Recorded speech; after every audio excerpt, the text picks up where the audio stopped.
বনি ইসরায়েলের মধ্যে তিনজন ব্যক্তি ছিল, একজন ধবল কুষ্ঠ রোগী, একজন মাথা টাক পরা ব্যক্তি, অপর একজন অন্ধ ব্যক্তি।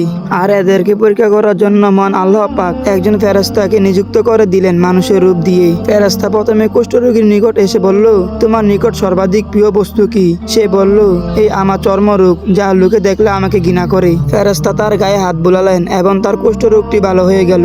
অতঃপর ফেরেশতা তাকে আবার জিজ্ঞাসা করলেন, কোন মাল তোমার নিকট অধিক প্রিয়?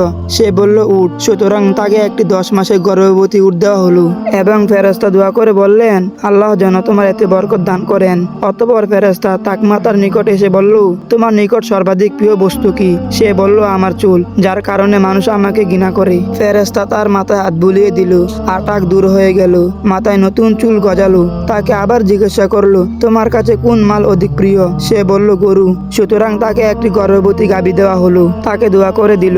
তারপর ফেরেশতা অন্ধ ব্যক্তির নিকট এসে বলল, তোমার নিকট অধিক প্রিয় বস্তু কি? সে উত্তরে বলল, আল্লাহ যেন আমার চোখ যদি ফিরিয়ে দেন, যাতে আমি লোকদেরকে দেখতে পারি। ফেরেশতা সেই অন্ধ ব্যক্তির চোখে হাত বুলিয়ে দিলেন আর আল্লাহ তাআলা তার জ্যোতি ফিরিয়ে দিলেন। অতঃপর ফেরেশতা তাকে জিজ্ঞাসা করলেন, তোমার নিকট কোন মাল অধিক প্রিয়? সে বলল, ছাগল। সুতরাং তাকে ছাগল বেড়া দেওয়া হলো। অন্যদিকে সেই দুই ব্যক্তি উট ও গরুর বাচ্চা জন্ম দিল।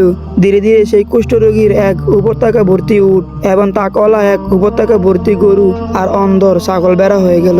অতঃপর মহান আল্লাহ পাক তাদেরকে পরীক্ষা করার জন্য মানুষের রূপে তাদের কাছে আবার পাঠালেন। সেই ফেরেশতা এসে বলল, আমি একজন দরিদ্র মিসকিন ব্যক্তি, সফরে আমার সমস্ত সম্পদ শেষ হয়ে গেছে। এখন আল্লাহ মেহেরবানি আর আপনাদের সাহায্য ছাড়া আমি আমার ঘরে ফেরার আর কোনো উপায় নেই। আমি আপনার নিকট থেকে সে আল্লাহর নামে একটি উট ভিক্ষা চাচ্ছি, যিনি আপনাকে এই সুন্দর রং ও সুন্দর চারমা এত সুন্দর উদ্যান করেছেন। সে উত্তরে বলল, আমি সকাল উট খুব কষ্ট করে যত্ন করে পেলেছি, আমি তোমাকে একটা উটও দিতে পারবো না। ফেরেশতা বলল, তুমি কি সেই দরিদ্র কুষ্ঠরোগী ছিলে না, যাতে তোমাকে লোকে ঘৃণা করত? অতঃপর আল্লাহ তাআলা তোমাকে ধন সম্পদ দান করেছেন। তখন সে বলল, যে সকল আমি উত্তরাধিকার সূত্রে লাভ করেছি। ফেরেশতা বলল, তুমি যদি মিথ্যাবাদী হও, তবে আল্লাহ তোমাকে সেই অবস্থা ফিরিয়ে দিবেন যে অবস্থায় তুমি ডবল রোগী ছিলে।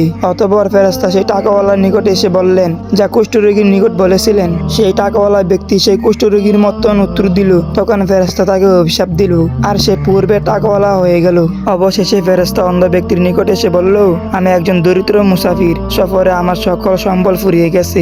আল্লাহর অনুগ্রহ করে আমি ভিক্ষা চাচ্ছি, আপনার ছাগল পালনের মধ্যে থেকে একটি ছাগলকে আমাকে দেবেন, যাতে আমি ঘরে ফিরতে পারি। তখন সেই ব্যক্তি বলল, আমি অন্ধ ছিলাম, আল্লাহ আমাকে চক্ষু দান করেছেন এবং এখানকার সকল মাল আল্লাহর দান, তোমার ইচ্ছা মতো তুমি নিয়ে যাও, যতগুলি লাগে। ফেরেশতা তখন বলল, তুমি তোমার মাল রেখে নাও, আল্লাহর পক্ষ হতে তোমাকে পরীক্ষা করা হয়েছিল, তোমার প্রতি আল্লাহ সন্তুষ্ট, আর ধবলওয়ালা আর তাকওয়ালার ব্যক্তির প্রতি আল্লাহ অসন্তুষ্ট।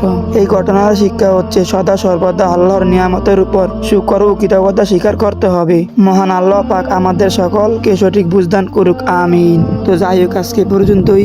সবাই সুস্থ থাকবেন, ভালো থাকবেন, আমার জন্য দোয়া করবেন। খুদা হাফেজ।